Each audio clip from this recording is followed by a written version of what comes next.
अभिषेक कुमार बंटी जी, उन्होंने स्पष्ट रूप से मुझे पत्र लेकर कहा, प्रेस में भी बोला है कि पारिवारिक कारणों से जो है वो चुनाव लड़ने में असमर्थ है। उनको केंद्रीय चुनाव समिति ने निर्णय करके भेज दिया। अब हमारे उम्मीदवार नीरज कुमार सिन्हा जी हैं। अब वो तेरह स्वार्थ सिद्धि के लिए, स्वार्थ के लिए जो है ये गठबंधन है। ये गठबंधन चलने वाला थोड़ी। उत्तर प्रदेश में पुनः भारतीय जनता पार्टी एनडीए की सरकार प्रचंड बहुमत से बनने वाली है। आस्था की बात। बांकीपुर विधानसभा उपचुनाव में भारतीय जनता पार्टी ने अपना प्रत्याशी बदल दिया है। ऐसे में भाजपा के प्रदेश अध्यक्ष संजय सरावगी ने कहा कि केंद्रीय नेतृत्व ने यह फैसला लिया है। बांकीपुर विधानसभा उपचुनाव के लिए प्रत्याशी बदले गए हैं। अभिषेक सिन्हा जो प्रत्याशी बनाए गए थे वो चुनाव लड़ने में असमर्थ थे, इसलिए उन्होंने लेटर लिखा।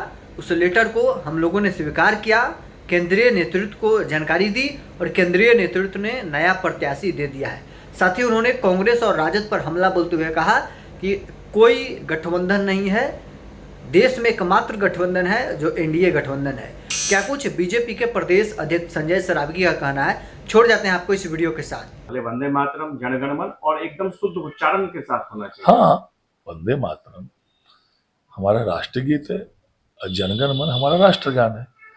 तो पिछले दिनों लोकसभा में इस पर डिबेट भी हुआ था, फिर यह बिल पारित भी हुआ और सरकार ने कानून भी बनाया।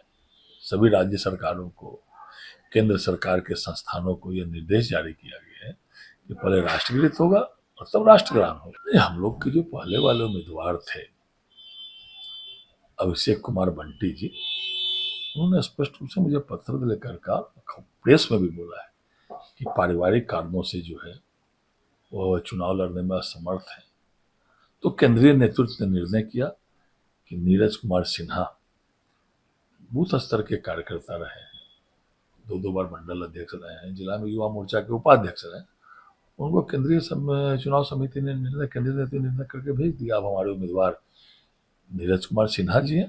अब वो 13 तारीख को नामांकन करेंगे। पहली बार 40 साल में न्यूजीलैंड गया, कई मुद्दों पर हस्ताक्षर भी हुए, लेकिन कांग्रेस सवाल उठा रही है कि पीएम विदेश में। देखिए, माननीय प्रधानमंत्री नरेंद्र मोदी जी की जो वैश्विक संबंध है, वैश्विक नीति है, भारत की जो वैश्विक नीति है, ऐसे बहुत सारे देश में कभी जो 40 साल के बाद गए, आज तक भारत के प्रधानमंत्री नहीं गए। कई ऐसे देशों में भी आदरणीय नरेंद्र मोदी जी जा रहे हैं, संबंध स्थापित कर रहे हैं, संबंधों का आदान प्रदान हो रहा है, जिससे अपने देश को भी फायदा होता है। कांग्रेस के पास कुछ बोलने का है क्या? राहुल गांधी विदेश में जाते हैं तो देश के बारे में जी अभी विदेश यात्रा में तो यहाँ से बैठ कर नरगल प्रयालाप करते हैं। आज नरेंद्र मोदी जी के कारण आज भारत विश्व के चौथी आर्थिक महाशक्ति, चौथी सैन्य शक्ति बन गया, जिसके कारण आज कहां से कहां देश पहुंच रहा है। आज निर्यात हमारा कितना ज्यादा निर्यात हमारा बढ़ गया, आयात घट रहा है, सैन्य उपकरण हमारे निर्यात हो रहे हैं, हमारे यहाँ बड़े बड़े ब्रांडेड मोबाइल बन रहे हैं। कहां से कहां देश पहुंच गए। कांग्रेस को ये सब बातें अच्छी नहीं लगती। मुझे अगर खामोश करना है तो पहले मुझे मार दो।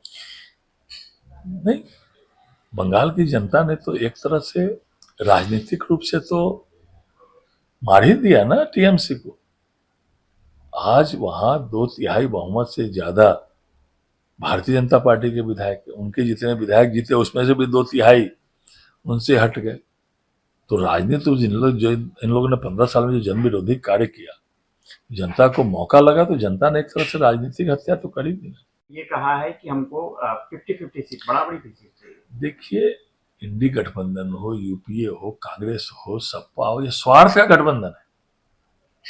इसीलिए आपस में देखते हैं ये गठबंधन खंड खंड बिखर जाता है कि स्वार्थ सिद्धि के लिए, स्वार्थ के लिए जो है ये गठबंधन है। ये गठबंधन चलने वाला थोड़ी। उत्तर प्रदेश में पुनः भारतीय जनता पार्टी एनडीए की सरकार प्रचंड बहुमत से बनने वाली है। आस्था की बात करते हैं, उन्होंने तो हनुमानगढ़ी मंदिर में नमाज पढ़ने की इजाजत दी। हाँ, सही कहा है प्रधानमंत्री, माननीय मुख्यमंत्री योगी आदित्यनाथ जी ने। आज तक राहुल गांधी मत्था टेकने भगवान श्री राम के अयोध्या में मंदिर में नहीं गए, जब टेंट में थे तब भी नहीं गए। और ठीक है, लोग नमाज पढ़ने का निर्देश दे दिया था। आज उत्तर प्रदेश में चुनाव है तो इनको भगवान श्री राम की याद आती है।